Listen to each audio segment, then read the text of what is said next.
Hello बच्चों, online class में आप लोगों का स्वागत है।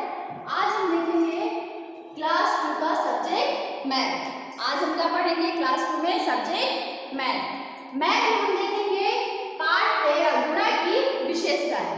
क्या पढ़ेंगे? गुणा की विशेषताएं। इसके पहले वीडियो में पार्ट 11 और पार्ट 12 में हम गुणा किस तरह से किया जाता है देख चुके हैं, पढ़ चुके हैं। ठीक है, तो बच्चों आज हम देखेंगे गुणा की कुछ छोटी छोटी विशेषताएं होती है जो हमें बहुत ही बारीकी से ध्यान में रखना पड़ता है। ठीक है, तो अब हम देखेंगे इसकी पहली विशेषता है किसी संख्या और शून्य का गुणनफल हमेशा कैसा होता है? शून्य ही होता है। ठीक है, तो इसका एग्जांपल हम देखेंगे 7 गुणा शून्य बराबर शून्य होता है। ठीक है, मतलब 7 को या किसी भी संख्या को 0 से मतलब शून्य से अगर हम गुणा करते हैं तो उसका मान मतलब गुणनफल हमेशा शून्य ही होता है। अब इस तरह से देखेंगे, जिस तरह से हम लिखते हैं 7 गुणा शून्य बराबर शून्य। अब ये शून्य क्यों होता है?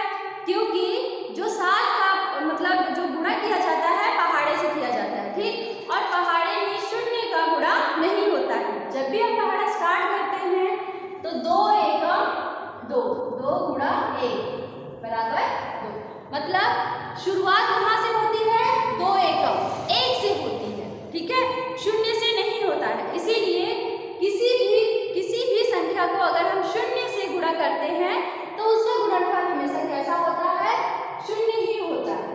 ठीक है बच्चों, अब दूसरी विशेषता है शून्य को किसी संख्या से गुणा करने पर गुणनफल शून्य होता है।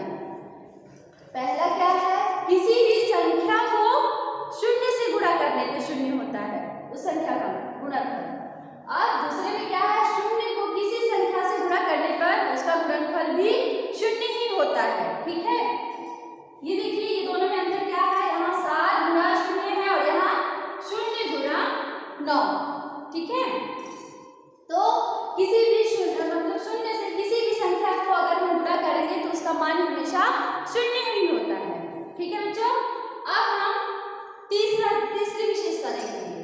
तीसरी विशेषता क्या है? किसी संख्या और 1 का गुणनफल वही संख्या होता है। क्या बोले हैं हम? किसी भी संख्या और 1 का गुणनफल वही संख्या होता है। वही संख्या मतलब 1 को छोड़ के। अब देखिए किस तरह से यहाँ पे दिया है एग्जाम्पल में, देखिए 5 गुणा 1। क्या है एग्जाम्पल? 5 गुणा 1 बराबर 5, मतलब 5 को हम गुणा 5 को 1 से गुणा किए हैं तो आंसर हमारा क्या आया है? 5।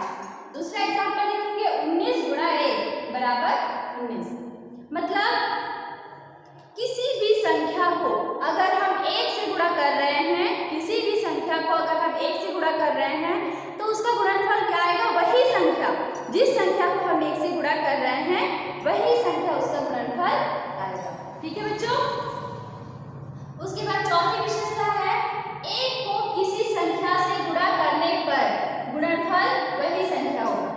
अब ठीक उसी का उल्टा भी वही होता है, मतलब तीसरे विशेषता में हम देखेंगे किसी संख्या को 1 से गुणा करने पर, और अभी चौथे इसमें हम देखेंगे 1 को संख्या 1 को किसी भी संख्या से गुणा करने पर गुणनफल वही संख्या होता है। जैसे 1 गुणा 6 बराबर 6, मतलब 1 को हम 6 से गुणा किए हैं तो भी गुणनफल कितना आया है? 6।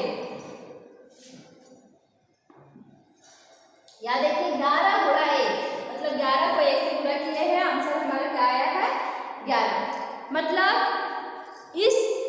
इस भाग में हमको ये ज़्यादा जरूरी है ध्यान में रखना कि किसी भी संख्या को, चाहे कोई सी भी संख्या हो, अगर 0 से गुणा कर रहे हैं या उस संख्या या 0 से उस संख्या को गुणा कर रहे हैं तो हमेशा उसका मान कितना आएगा? गुणनफल कितना आएगा?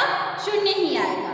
ठीक है, और किसी भी संख्या को अगर 1 से गुणा कर रहे हैं तो उसका गुणनफल वही संख्या आएगा, संख्या चेंज नहीं होगी। ठीक है बच्चों, तो हम क्या देख रहे थे, गुणा की विशेषताएं। ठीक है, तो 4 विशेषताएं हम देखे हैं। अब हम देखेंगे 5वीं विशेषता क्या है। गुणा की 5वीं विशेषता क्या है, तो गुणा में संख्याओं का क्रम बदला जा सकता है। मतलब जब हम किसी भी संख्या को किसी भी संख्या से गुणा करते हैं तो उसमें हम संख्याओं का क्रम क्या करते हैं, बदल भी सकते हैं। जैसे 8 गुणा 9 बराबर 72, 8 गुणा 9 बराबर 72, या फिर 9 गुणा 8 बराबर 72। दोनों में ही आंसर क्या आ रहा है, गुणनफल कितना आ रहा है, 72 आ रहा है। मतलब अगर 8 का पहाड़ा हम 9 बार पढ़ेंगे तो भी आंसर हमारा 72 आएगा, 9 है 72, या फिर 9 का पहाड़ा 8 बार अगर हम पढ़ते हैं तो भी 72 आएगा। ठीक है बच्चों, जैसे 4 गुणा 5, तो 5 चौके कितना होगा, 20। ठीक है, अब इसी को अगर हम लिखेंगे 5 गुणा 4, तो भी आंसर हमारा क्या होगा, 4 बचे 20। ठीक है, अब इसके बाद 6वीं विशेषता। 6वीं विशेषता क्या है हमारी, लिखेंगे गुणा में संख्याओं का समूह बदला जा सकता है। मतलब गुणा, अभी 5वीं विशेषता में हम देखे हैं कि दो संख्याओं को अगर एक दूसरे से गुणा करना है तो उसका हम स्थान बदल सकते हैं। ठीक है, मतलब संख्या बदली जा सकती है।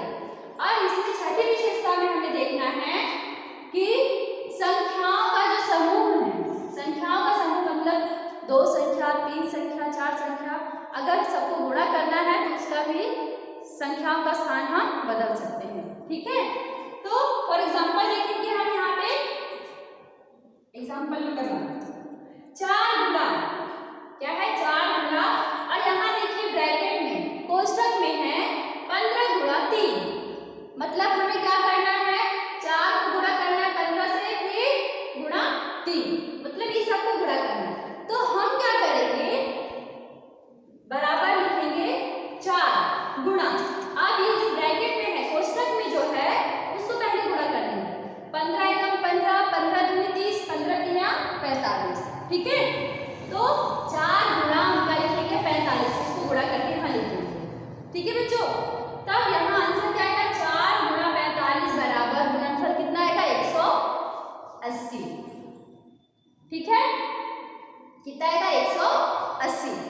अब हम देखेंगे इसी मतलब यही इसी एग्जाम्पल को यहाँ हम देखेंगे, लेकिन संख्याओं का जो क्रम है उसको बदल देंगे। ठीक है, अब देखिए ये जो ब्रैकेट था हम इसको हटा के यहाँ पे क्या करते हैं, 4 गुणा 15 को यहाँ ब्रैकेट में करते हैं। ठीक है, 4 गुणा 15 ये कोष्ठक में हो गया, फिर गुणा 3, ये 3 को हम अलग निकाल लिए। ठीक है, अब यहाँ बराबर करेंगे। अब क्या करेंगे हम, 4 गुणा 15, मतलब 4 को 15 से या 15 को 4 से हम गुणा कर लेंगे, कितना आंसर आएगा, 7। ठीक है, 7, अब गुणा 3 करेंगे तो 7 गुणा 3 बराबर कितना आएगा, 180।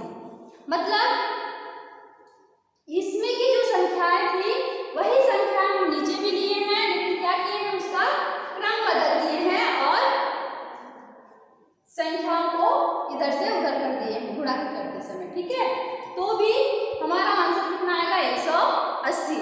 मतलब गुणा करते समय अगर हम कितनी भी संख्याओं को गुणा कर रहे हैं एक साथ तो उसका स्थान, उसकी जगह हम बदल सकते हैं। ठीक है बच्चों, अब इसी को हम बुक में देखेंगे।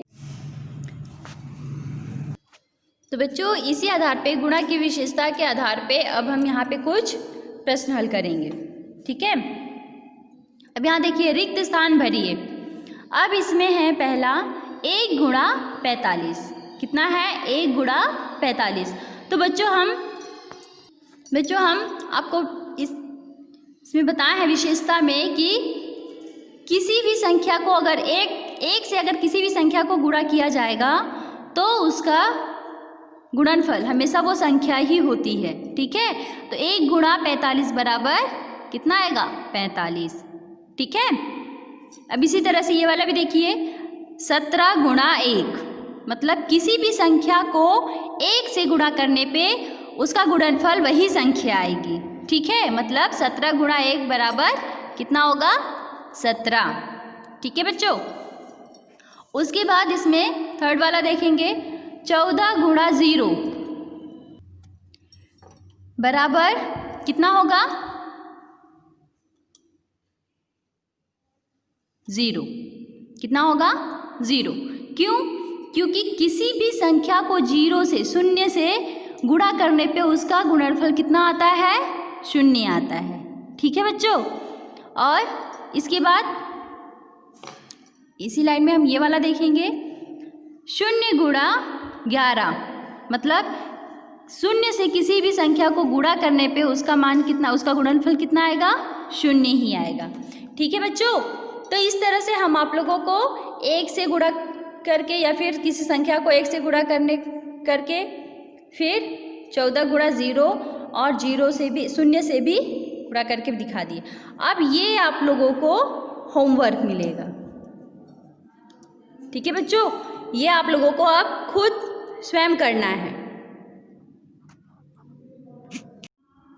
तो बच्चों अब इसमें हम देखेंगे बुक में गुणा में संख्याओं का क्रम बदला जा सकता है, ये हम अभी पढ़े हैं। तो रिक्त स्थान भरिए। यहाँ पे देखिए आप लोगों को गुणा नहीं करना है, बस क्या करना है?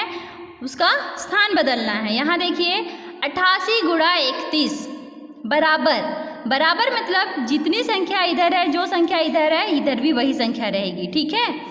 तो यहाँ पे क्या है? खाली बॉक्स है, गुणा है और 88 है, मतलब ये 88 तो यहाँ लिखाया है। अब यहाँ क्या रहेगा? 31, मतलब 88 गुणा 31 करो या 31 गुणा 88 करो, आंसर वही आएगा। ठीक है बच्चों। और उसी तरह से ये सब करना है। उसके बाद ये वाला देखिए, यहाँ पे खाली बॉक्स है, गुणा 12 बराबर, फिर खाली बॉक्स गुणा 55, मतलब जब ये दोनों संख्याएं बराबर हैं तो यहाँ कितना है? 12 और इधर 55, तो यहाँ पे आएगा 55 और यहाँ क्या, कौन सी संख्या नहीं है इधर की? 12, तो हम लिखेंगे यहाँ पे 12। ठीक है बच्चों। तो इसी मेथड से आप लोगों को बाकी का ये सारा बॉक्स भरना है। ठीक है। अब यहाँ पे देखिए, अभी हम समझाए हैं गुणा में संख्याओं का समूह बदला जा सकता है। ठीक है बच्चों। तो यहाँ पे भी रिक्त स्थान भरिए है। यहाँ देखिए 7 गुणा 13 गुणा 15, इसमें आप लोगों को गुणा नहीं करना है, बस संख्याओं को इधर से उधर लिखना है। ठीक है। तब यहाँ देखिए, यहाँ लिखा है 7 लिखा है, गुणा 13 लिखा है, क्या नहीं है यहाँ पे? 5 नहीं है, तो हम क्या लिखेंगे? 5। ठीक है। मतलब जितनी संख्याएं इधर है उतनी संख्याएं इधर भी रहेंगी, लेकिन उसका क्रम बदला हुआ रहेगा। ठीक है बच्चों। तो इसी हिसाब से आप लोग इसको भी होमवर्क दे रहे हैं हम। ठीक है। तो ये भी आप लोगों का होमवर्क है, तो ये आप लोग अपने मन से लिखोगे। ठीक है बच्चों।